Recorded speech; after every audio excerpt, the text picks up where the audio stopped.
for UFC 206. George St-Pierre and the UFC are obviously on different sides of their different pages at this point. What we do know is it doesn't look like he's going to be on this card. How big of a difference is that for you when you enjoy in the success of a pay-per-view, and George St-Pierre means a whole lot on pay-per-view? Financially, it's a ton, because I know what Anthony and I did at UFC 187, numbers-wise, and we made some money, but not what we would make if George St-Pierre fought. So for me, it's tough.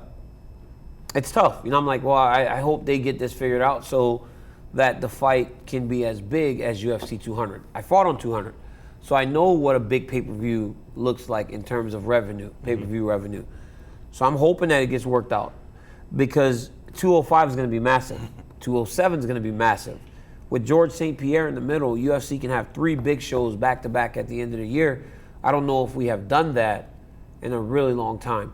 You just don't want to be at UFC 206 and kind of get lost in the middle of 205 and 207. And then people are like, you know what, I'm going to save my money for the Ronda fight. Kind of happened at UFC 198 and 199, where those guys struggled a little bit because people were like, I'm going to get to 200 and I'm going to spend my money there. So I hope it gets worked out, because financially it is a big difference.